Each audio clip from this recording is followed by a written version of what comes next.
하나님의 은혜로 오늘 이 시간 우리가 같이 만나서 주님께 예배를 드릴 수 있게 돼서 감사합니다.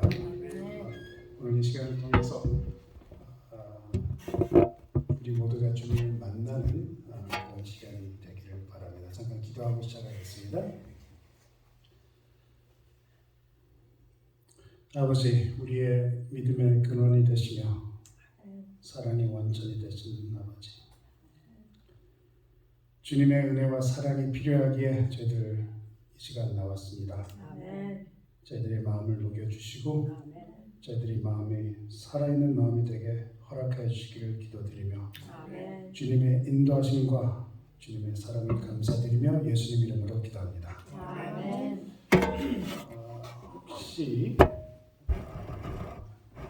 이 선인장에 관심 있으세요? 혹시 사실 분 계신가요? 돈 내고 사실 분이 있으신지요? 혹시 여러분이 계시면 경매 붙여볼까요? 보시는 대로 선인장입니다. 이게 제가 글을 써놨는데 잘 보이지 않나요? 가엾 쓴 선인장인데 볼품이 없이 보이는, 시장성 없이 보이는 선인장입니다. 그렇죠? 혹시 선인장을 구입하시려 묘목장에 가셔서 바로 이 선인장을 보시면 아마도 그냥 지나가시겠죠? 상품 가치가 없어 보이는 정도가 아니라 그냥 버려야 할 것처럼 보이는 그런 식물이 아닐까 생각이 듭니다.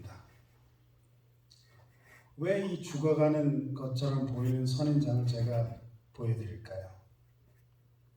네, 답은 이제 조금 후에 드리겠습니다. 마지막 만찬이 혹시 그 예수님 사역의 어느 시기였는지, 어느 때 마지막 만찬을 드셨는지 혹시 기억하세요? 6월절 순환주 기간 동안, 순환주라는 표현 아시죠? 즉 십자가 사건 바로 전에 있었던 말 그대로 마지막 식사인 것입니다. 이 요한계시록 13장을 보면 마지막 만찬이 준비되어 예수님이 식사를 하시다가 둘러보십니다. 둘러보시는 상황을 어느 화가가 이렇게 상상을 해서 그렸습니다. 이태리 밀란에 있는 산타 마리아 델리 그라치라는 교회와 수녀원이 있는데 그 수녀원 식당 벽에 그려진 벽화입니다. 그렇게 잘 보이지 않죠? 이렇게 짙게 보면 좀 더 잘 보입니다. 그리고 여러분들이 잘 알아보시는 그림이라고 생각합니다. 이렇게 말하면 좀 불쾌하게 느끼실 분들이 계실지 모르지만 이 화가 다빈치는 사실 그냥 돈 받고 수녀원 식당의 그림을 그려달라 하니까 그 식당 장식으로 예수님이 식사하시는 그림을 그려놓았는데 저 그림이 그렇게 유명하게 됐습니다. 그림을 보면 약간 그 다투는 모습을 어느 정도 담궈놨죠. 근데 보통 우리가 이 마지막 만찬을 생각할 때 우리 견해는 조금 낙관적 견해, 조금 미화한 그런 견해가 아닌가 싶습니다. 어떤 상황인지 성경을 통해서 보겠습니다. 이게 잘 안 보이네요.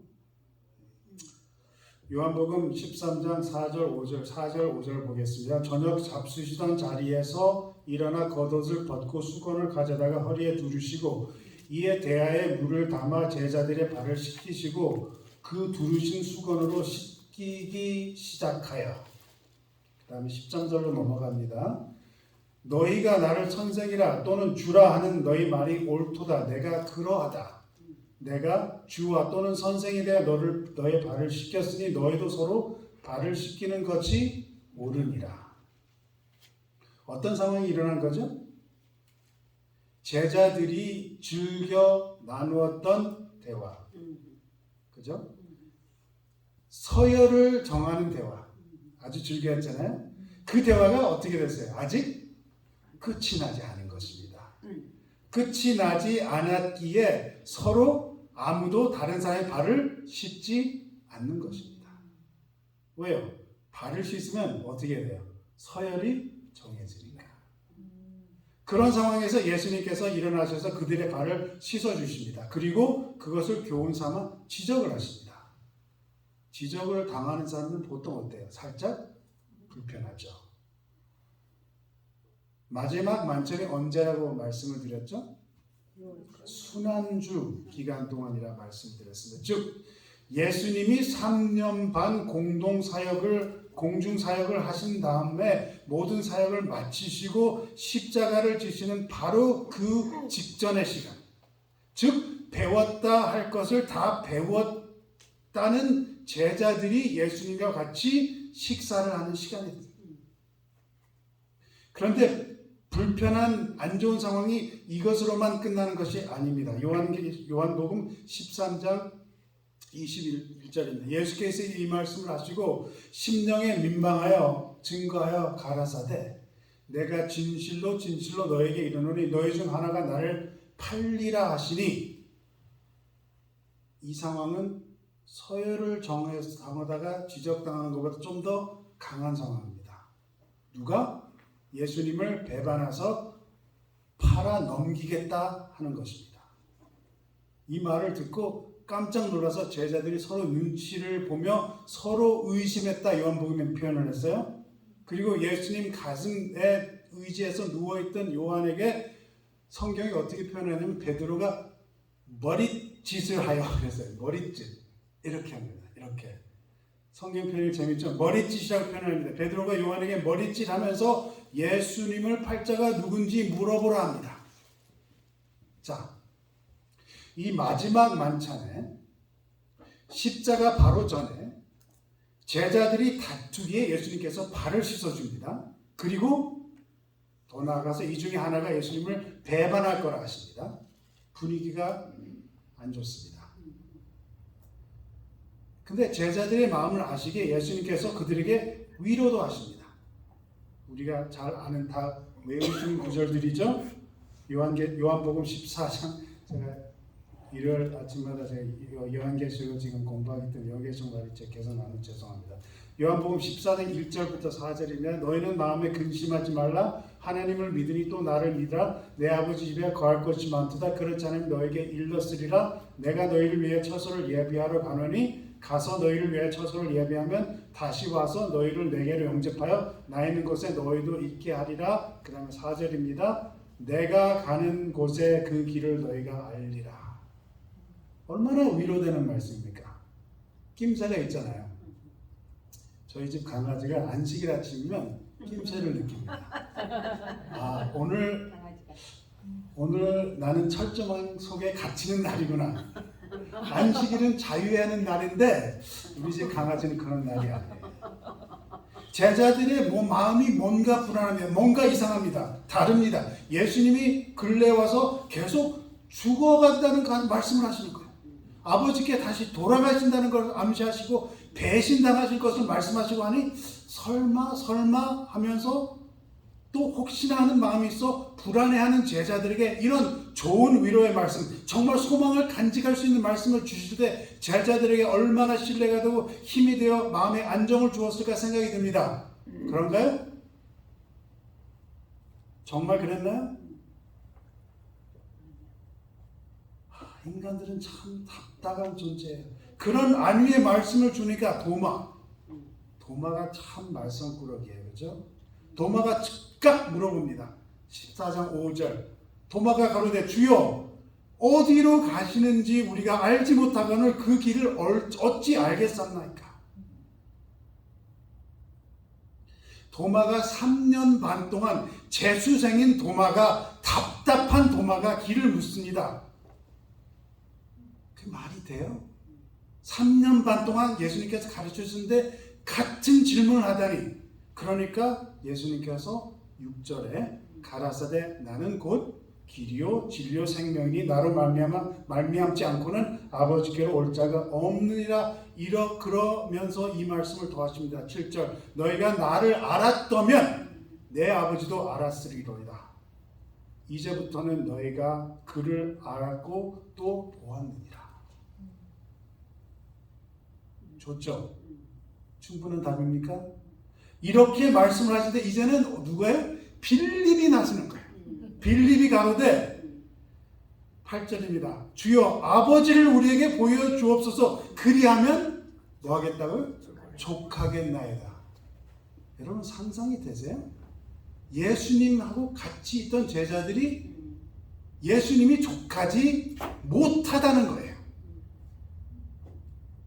저 같으면 아마 저의 머리를 이렇게 때렸을 것 같아요. 다시 생각해 봅니다.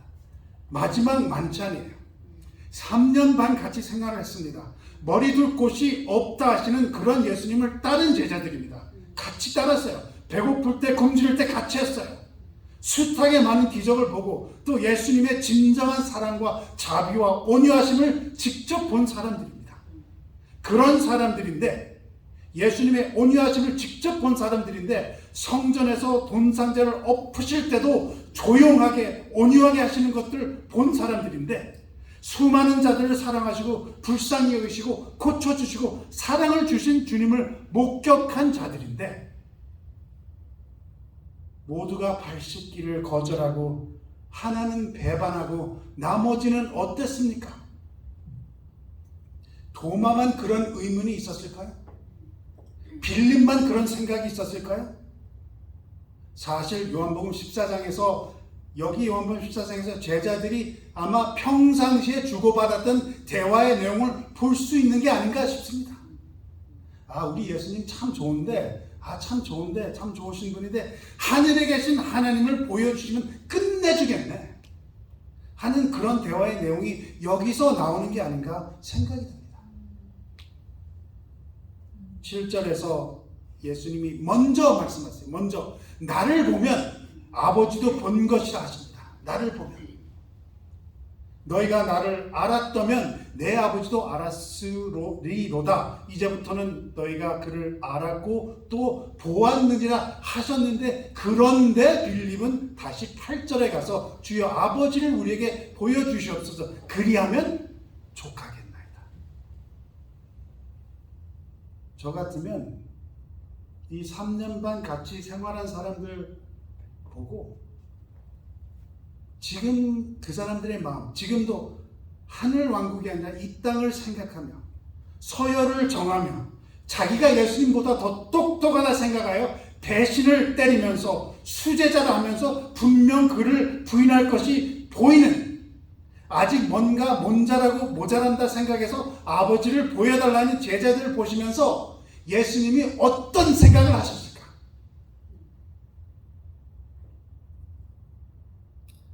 저 같으면 그 제자들을 보면서 이 제자들은 좀 포기해야 되지 않나 생각을 했을 것 같아요.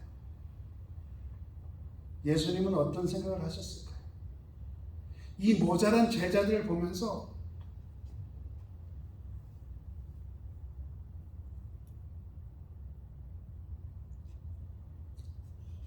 아직도 이해하지 못하는 제자들을 보면서 어떤 눈으로 보셨을까요? 13장 1절입니다.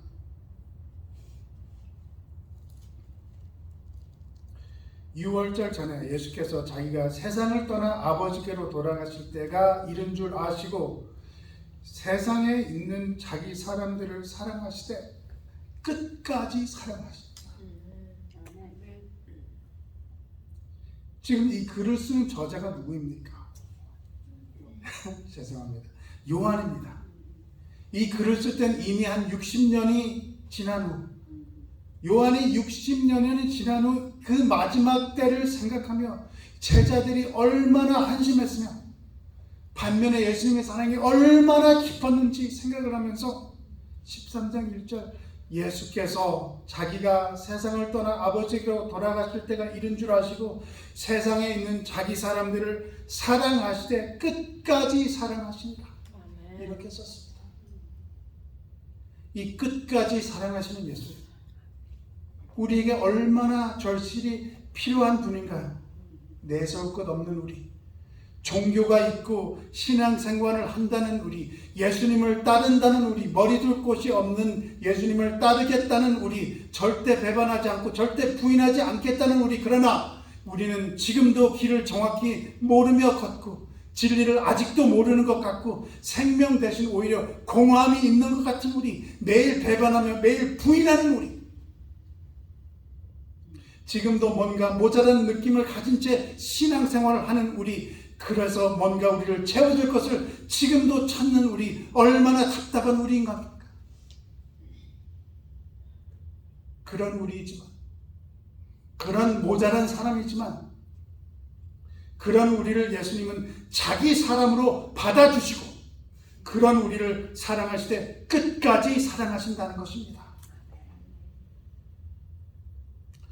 제가 얼마 전 한 기사를 읽었는데, 미국의 현 기독교 상태, 이 퇴색하는 미국의 기독교, 그것에 관해서 자기 의견을 쓴 기사를 보았습니다. 제가 이 기사에 끌렸던 이유가 저자의 그 첫 문장이 눈에 들어왔습니다. 저자는 자기가 한 고장에서 이제 태어나서 성장을 하면서 같이 교회를 다녔던 사람들 거의가 다 이제 교회를 다니지 않는다 하면서 미국에서 지난 25년간 4천만 명이 교회를 떠났다 이야기를 해요. 제가 그래서 그 문장이 이제 눈에 끌려 제가 계속 글을 읽었습니다. 제가 왜 저를 탁 끌었냐면 제 경험이 있기 때문에 그래요. 저와 저의 주변의 현실이기 때문에 그런 것 같아요. 제가 PUC를 다닐 때 학생 숫자가 1,700명 정도 됐습니다. 근데 지금은 한 850명이에요. 한국 학생들이 150명에서 170명이었습니다. 그런데 그 친했던 한국 학생들 중에서, 제가 친하게 지냈던 친구 중에서 한 명, 친구 하나는 교회에 남아있어요. 다 교회를 떠났습니다. 그런데 이 저자가 이런 말을 했습니다. 우리는 보통 이런 현상을 보면서 교회가 세상에 더 맞춰야 된다 생각한다. 그래서 어떻게 하면 더 편리하게 사람들을 할 수 있을까? 어떻게 하면 더 간편하게 사람들이 교회를 접할 수 있게, 그래서 인터넷으로, 유튜브로, 페이스북으로, 생방송으로 예배를 방송하면서, 그래 힘들고 어렵지 그래도 이렇게라도 예배를 관전이라도 해라. 심지어 코비드 때는 어떤 일이 있었어요? 교회 주차장에서 인터넷으로 예배 방송을 보고 집에 가라 하는, 사람 편리를 봐주는 것, 그런 방식을 찾으러, 세상을 맞추러 그런 것을 찾으려 노력한다 하는 글을 썼어요. 그리고 교회에 출석을 해도 부담을 안 주는 교회, 환영하지만 개인 사정을 너무 꼬치꼬치 묻지 않는 교회, 편하게 봉사할 수 있는 방법, 사람 귀에 속속 들어가게 사람들이 듣고 싶은 말을 잘할 수 있는 방법, 어느 프로그램에 쉽게 참석할 수 있는 방법, 젊은이들의 관심사가 될 수 있는 프로그램 만들기, 이런 방법으로 교회가 사람들을 부담이 없이, 그러나 살그머니 교회를 만드는 방법, 인터넷에 쳐보면 많이 깔려있다고 이야기합니다. 그런데 그 기사의 저자의 견해는 다릅니다. 사람들이 왜 교회를 떠나는지 생각해보자 합니다. 교인들이 왜 교회를 떠날까요?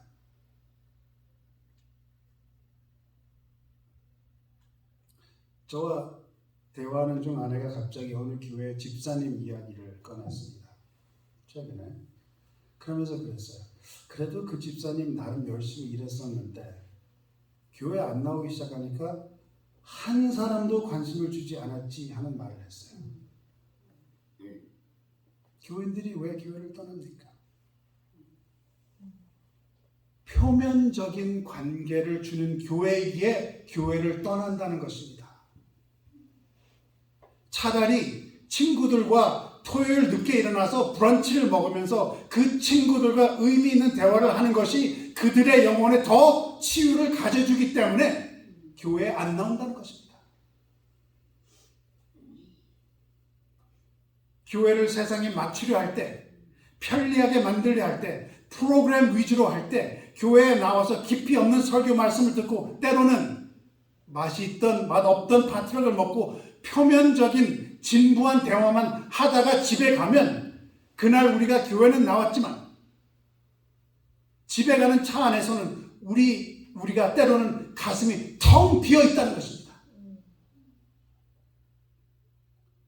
그러기에 오래 믿은 사람도 교회가 끝나고 집에 가면서 그 깊은 곳에서 헤어져서 나올 수 없는 그 공허감에서 빠져나올 수 없는 느낌을 가지고 집에 간다는 것입니다. 그러면서 그 저자는 교회의 가장 큰 문제는 깊이가 없다는 것입니다. 요구를 하지 않는다는 것입니다. 사실 그렇죠? 우리가 깊이 있는 대화를 나눌 수가 없죠. 서로가 무섭고 의심가고 신뢰할 수 없고 내가 내 마음속 깊은 이야기, 나의 가슴을 억누르는 나의 죄를 고백하며 도움을 청하면 오히려 외면당할까 하는 그런 걱정이 먼저 앞서죠. 우린 서로 주 안에서 사랑하는 한 형제라며 한마디 우리 마음의 진심을 말하지 못하는 관계가 아닌가 싶습니다.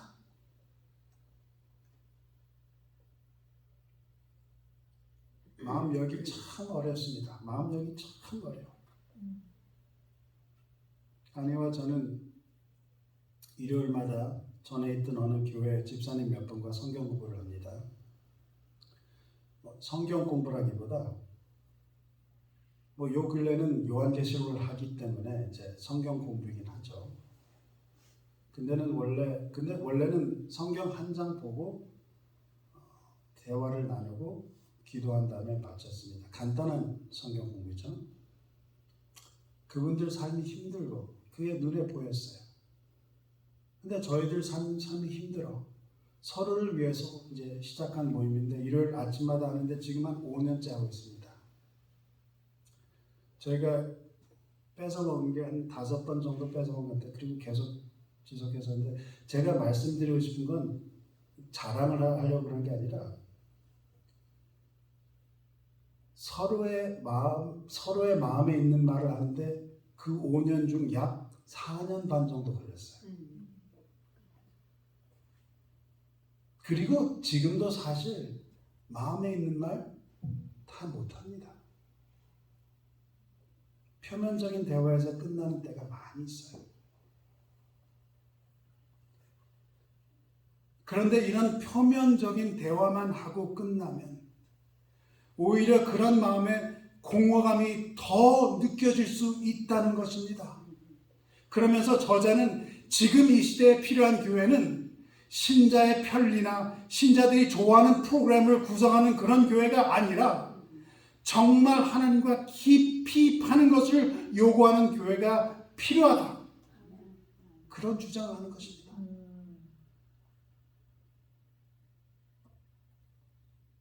디트리히 본헬퍼 이야기를 아시나요?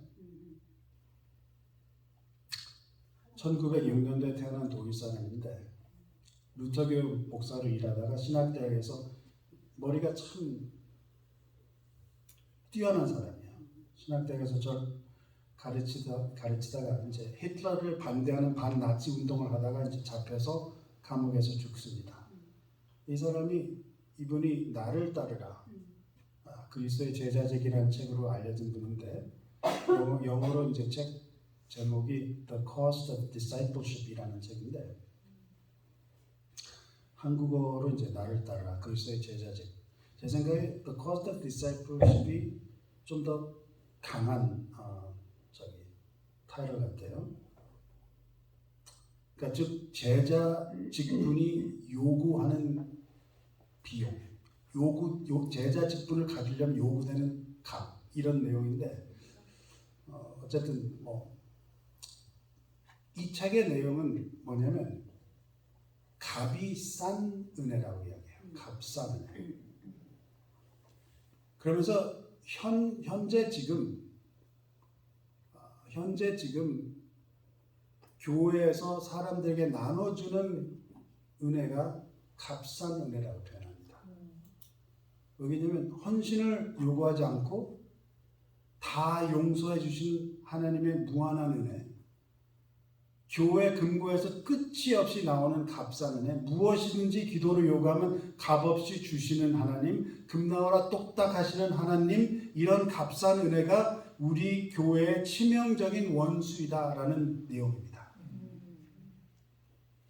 이 책의 내용을 보면 보네파 목사님은 그런 값싼 은혜는 교회의 적이라고 말하면서 이렇게 표현합니다. 값싼 은혜, 참회를 요구하지 않는 용서의 설교, 규율 없는 침례, 죄 고백 없이 참여하는 성찬식, 죄를 고백하지 않아도 죄 용서 받는 그런 신앙이라고 합니다.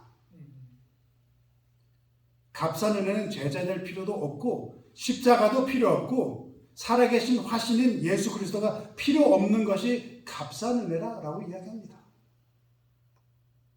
이 보네프 목사님은 값싼 은혜와 값비싼 은혜를 비교하면서 우리에게 은혜를 주시려고 하나님의 아들이 생명이 앗아가 버려졌는데, 그렇게 값비싼 대가를 치르셨는데 너희는 너희 것이 아니라 값으로 산 것이라 되었으니 하시는데, 하나님께서 그렇게 비싼 비용을 치르시는 것이 우리에게는 어떻게 그렇게 값싼 것이 되었냐 하는 것입니다.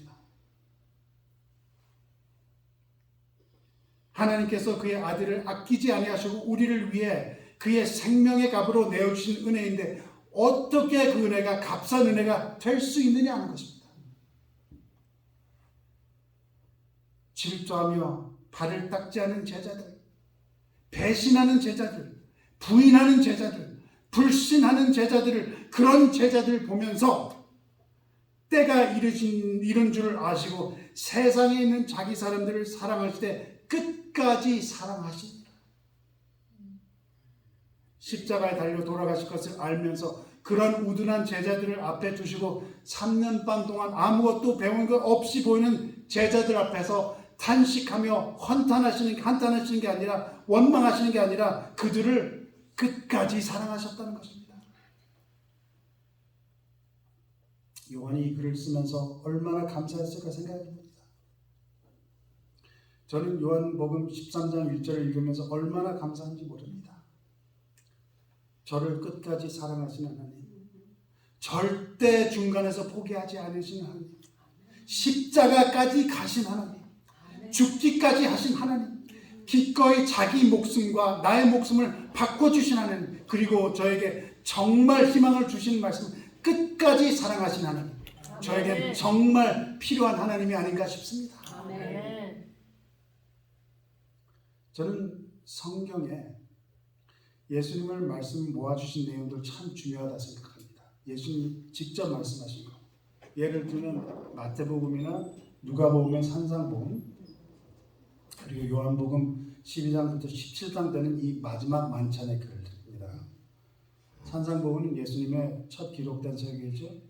마태복음 총 28장에서 3장이 되는 양을 차지하는 내용입니다. 상당히 중요한 내용이라고 생각해요. 언제 기회 되면 산상복음에 대해서 말씀을 나눌 기회가 있겠죠. 요한복음의 이 마지막 만찬의 내용 양은 요한복음이 총 22장 되는데 무려 6장을 차지하는 내용입니다. 아마도 마지막으로 제자들에게 남기시는 말씀과 기도에게 중요하다 생각해서 그런 부피를 주지 않았나 생각됩니다. 여러분들 이 마지막 만찬 읽어보셨죠? 요한복음. 요한복음의 마지막 만찬에서 예수님이 제자들을 위해 하신 말씀과 기도를 한 문장으로 표현하면 어떻게 표현할 수 있을까요? 이 마지막 만찬 예수님께서 제자들에게 하신 말씀을, 기도하시고 위로의 말씀 주신 말씀을 한 문장으로 우리가 만약에 간추린다면 어떻게 우리가 표현할 수 있을까요? 저는 이렇게 생각합니다. 제 생각이 맞는 집에 가서 확인해 보세요. 하나 되라. 하나 되어 열매를 맺으라. 나의 아버지와 내가 하나 된 것처럼 너희도 성령을 통해서 나와 하나 되어 내가 열매를 맺은 것처럼 너희도 열매 맺는 삶을 살아라. 빌립이 주여 아버지를 우리에게 보여주옵소서 그리하면 족하겠나이다 하는 말에 예수님은 이렇게 대답하십니다. 예수께서 가라사대 빌립아 내가 이렇게 오래 너희와 함께 있을 때 내가 나를 알지 못하느냐? 나를 본 자는 아버지를 보았거늘 어째 아버지를 보이라 하느냐? 나는 아버지 안에 있고 아버지는 내 안에 계신 것을 내가 믿지 아니하느냐? 내가 너희에게 이르는 말이 스스로 하는 것이 아니라 아버지께서 내 안에 계셔 그의 일을 하시는 것이라. 내가 아버지 안에 있고 아버지께서 내 안에 계심을 믿으라. 그렇지 못하겠거든 뭐라 그래요? 행하는 그 일을 인하여 나를 믿으라. 예수님의 열매를 보라는 것입니다. 그리고 계속해서 요한복음 15장 4절 5절입니다. 내 안에 거하라. 나도 너희 안에 거하리라. 여러분 우리가 너무 익숙한 말이기 때문에 이 말씀의 무게를 우리가 깨닫지를 못하고 있죠. 지금 내 안에 거하라. 나도 너희 안에 거하리라. 가지가 포도나무에 붙어있지 아니하면 절로 과실을 맺을 수 없음같이 너희도 내 안에 있지 아니하면 그러하리라. 나는 포도나무 너희는 가지니 저가 내 안에 내가 저 안에 있으면 이 사람은 과실을 어떻게 해요? 많이 맺나니 나를 떠나서 너희가 아무것도 할 수 없습니다. 아멘. 아쉽지만 시간이 되지 못해서 성경글을 다 살펴보지 못합니다. 마지막 만찬 글을 집에 가서 읽어보세요. 다시 살펴보시기 바랍니다. 찾아보시면 이 내용을 확인하실 수 있다고 생각합니다. 나와 나의 아버지가 하나 된 것처럼 너희도 성령을 통해서 나와 하나 되어 내가 열매를 맺은 것처럼 너희도 열매 맺는 삶을 살아라. 예수님께서 도마에게 주신 답. 예수께서 가라사대 나는 곧 길이요 진리요 생명이니 나로 말미암지 않고는 아버지께로 올 자가 없느니라. 그 길은 방도가 아니라 어떤 방식이 아니라 예배 순서가 아니라 먹는 음식이 아니라 안식일 준수가 아니라는 것입니다. 예수님과 관계 있는 안식일 준수, 아멘. 예수님과 관계 있는 음식, 예수님과 관계 있는 예배 순서, 나를 떠나서 너희가 아무것도 할 수 없습니다 하는 것은 예수님과 하나 되는 것이 바로 그것이 구원이라는 것입니다. 아멘. 하나님이 주시는 값비싼 그 은혜가 무엇입니까? 말씀하셨잖아요. 너와 내가 하나 될 수 있다. 하나님과 하나 될 수 있게 우리를 접붙여 주시는 것이 은혜인 것입니다. 아멘. 예수님에게 접붙여 있어야지만 구원이 있기에 예수님이 아버지 안에 있는 것처럼 우리가 예수님 안에 있어야지만 우리가 예수님에게 붙어 있어야만 우리가 예수님을 통해서 아버지 하나님과 하나 되어야만 열매를 맺을 수 있고 구원이 이루어진다는 것입니다. 아멘. 우리가 하나님과 하나됨에 예수님이 통해서 하나님과 하나되는 예수님이 우리의 길이 되시며 우리의 진리가 되시며 생명이 되신다. 그래야지만 우리가 열매를 맺을 수 있고 그래야지만 우리의 공허감이 없어진다는 것입니다. 아멘. 우리 신앙생활에 지금도 공허감이 있고 지금도 열매를 맺지 못하고 있다면 우리가 예수님에게 붙어 있는지 정말 심각하게 생각할 필요가 있다 생각합니다. 아멘. 예수님이 참 희한한 말씀하십니다. 저에게는 희한한 말입니다. 그 마태복음 10장을 보시면 이제 제자들을 선교여행을 보내주기 전에 준비를 하세요. 준비를 시켜주시는데 9장에 제자들에게 이런 말씀을 하십니다. 추수할 것은 많되 일꾼은 적으니. 정말 그렇게 생각하세요? 예수님 당시에 전도가 어려웠을까? 지금이 더 어려울까요? 안식교 이단하는 소리 참 많이 듣죠? 예수님도 이단하는 소리 들었어요. 그때나 지금이나 어렵다고 생각합니다. 그래서 저는 이 9장 그 38절 39절을 제가 볼 때 참 놀라운 구절이에요. 그때를 가리켜 이단이라 불리시면서 하신 말씀, 이단이라 불리시면서 그 어려운 열악한 상황에서 계시면서 뭐라고 말씀하세요? 취소할 것은 많다라고 이야기하세요. 그럼 우리가 지금 이단이라고 불리는 이런 상황에서 과연 지금도 취소할 것이 많을까요? 분명 그렇다 생각합니다. 내게 능력 주신 자 안에서 내가 모든 것을 할 수 있느니라. 우리가 열매 맺지 못하는 단 하나의 이유는 우리가 예수 안에 있지 않기 때문에 그럽니다. 우리가 열매를 맺고 하늘에 갈 수 있는 유일한 길은 예수 그리스도를 통해 하나님과 하나 되는 것밖에 없다는 것입니다. 아멘.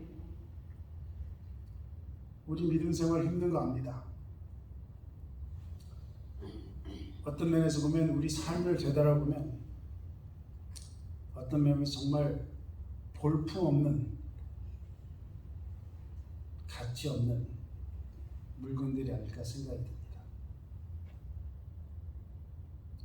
그렇게 생각하면 아까 보여드린 그런 선인장의 모습이 우리 모습이 아닌가 생각이 들어요. 다칠 대로 다치고 말라 비틀 대로 말라 비틀어지고. 이 선인장을 딱 11개월 전에 받았습니다. 제가 기억을 해요. 우리는 산타로사에 설교했을 때 9월에 갔어요. 작년 9월에. 근데 딱 10개월 동안 이 선인장이 방치되었습니다. 저하고 같이 사는 분이 식물을 참 좋아해요. 주변 사람들보다 오히려 식물들 더 좋아할 수도 있어요. 근데 밖에는 자주 나가지 않습니다. 왜냐면 도마뱀 때문에 밖에를 안 나가요. 그리고 사실 저도 밖에 자주 가지를 못했어요. 왜냐면 아침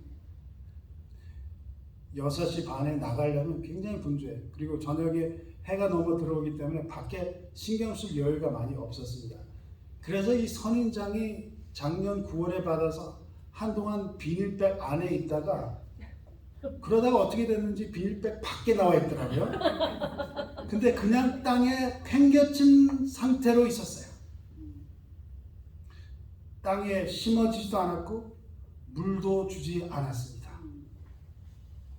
그러다가 제가 다른 걸 다 물주다가 제가 요즘에 집에 좀 더 있기 때문에 다른 걸 주다가 이게 눈에 들어와서 죽었겠지 하다가 혹시나 해서 한 달 전부터 제가 물을 주기 시작했습니다. 그냥 땅에 팽개친 상태에서 물을 주기 시작했어요. 그러다가 한 2주 전 혹시나 해서 빈 화분이 있어서 제가 이 화분에 심을까 해서 제가 그 선인장을 이렇게 들으려고 하니까 뿌리를 내렸어요. 생명을 유지하고 있는 것을 제가 발견했습니다.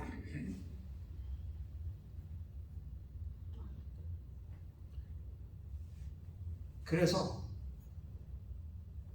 지금은 이렇게 화분을 넣어서 물을 정기적으로 주니 여러분들 보시기에 정말 볼품없는 것이지만 이 선인장은 분명히 살아있습니다. 요한복음 15장 4절 11절입니다. 내 안에 거하라. 나도 너희 안에 거하리라. 가지가 포도나무에 붙어있지 아니하면 절로 과실을 맺을 수 없음같이 너희도 내 안에 있지 아니하면 그러하리라.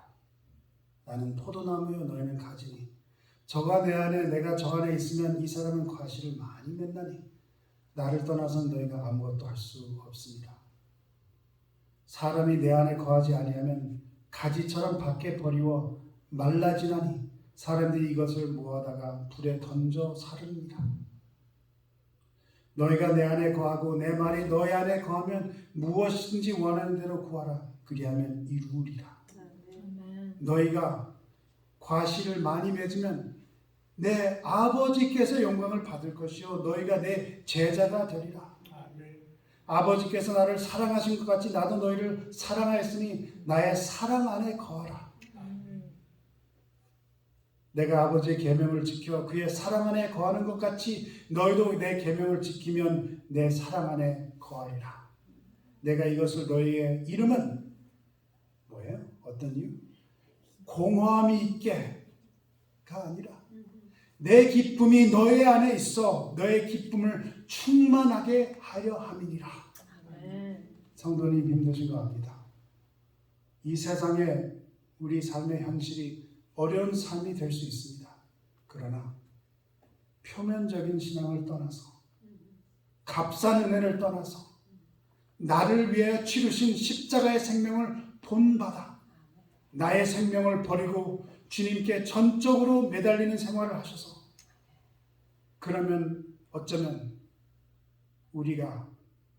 우리 모두가 이 선인장처럼 시장성 없는 볼품 없는 가치 없는 물건이라도 예수께 붙어 있기만 하면 예수님은 그런 우리를 끝까지 사랑하시며 아버지와 하나 되게 길이 되어 주시고 예수님 안에 있으면 우리의 생명이 되어 주시며 우리가 열매를 맺을 수 있게 해주시고 예수님의 기쁨이 우리 안에 있게 하며 우리 기쁨을 충만하게 해주실 것을 믿으며 그런 뿌리 깊은 신앙생활을 하시는 우리 모두가 되기를 간절히 바랍니다. 아멘.